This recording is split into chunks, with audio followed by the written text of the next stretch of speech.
Today I want to talk about superdosing. It's something that's been in the media an awful lot in the last 2 or 3 years, and various people have different ideas of what superdosing is. Where are the benefits coming from superdosing?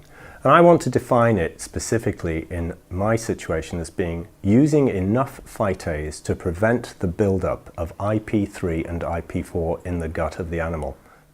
Phytases have traditionally been thought of as a means to provide phosphorus from IP6. And all phytases are called phytases because they attack IP6 and make from it IP5, which is a new substrate which phytases continue to attack. IP5 is then made into IP4, another phosphate removed and you generate IP3, and another phosphate is removed and you generate IP2. What I want to do on the next few visuals is to show you why I think we've got to consider the IPs 5, 4, 3 as being significant anti-nutrients just as much as IP6, and to stop considering phytases as simply a means of delivering phosphorus. You can see that there's a very negative correlation between the concentration of these esters and digestibility of energy, dry matter, nitrogen, sodium, magnesium and iron.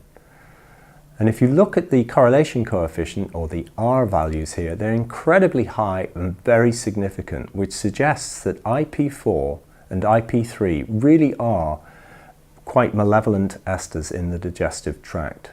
They are not innocuous. And we have ignored these esters in the past with all of our research.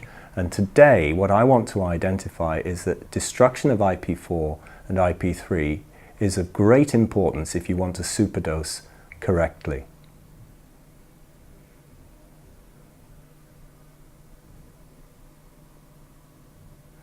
If we look at the use of another phytase with slightly different enzymatic characteristics, what we can see from this work in chickens is that if we compare control animals with those fed 500 or 1500 units of this particular product, Quantum Blue, you can see in this particular case there isn't actually a buildup of IP4 when we use the phytase. There's a very significant reduction of IP6, which is what you'd expect, and that's almost disappeared when you've used 1500 units as a superdosing dose.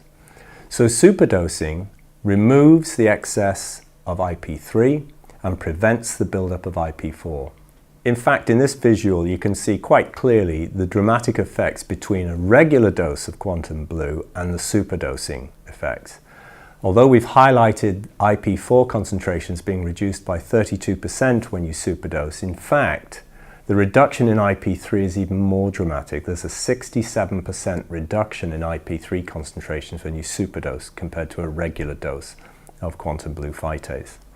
What we've got to think of when we think of superdosing is not just simply getting rid of IP6, but IP5, IP4 and IP3 as well, because all of these esters play a significant role in reducing the ability of the animal to digest its feed effectively. In that regard, superdosing needs to consider destruction of IP4 and 3 just as much as it does IP6.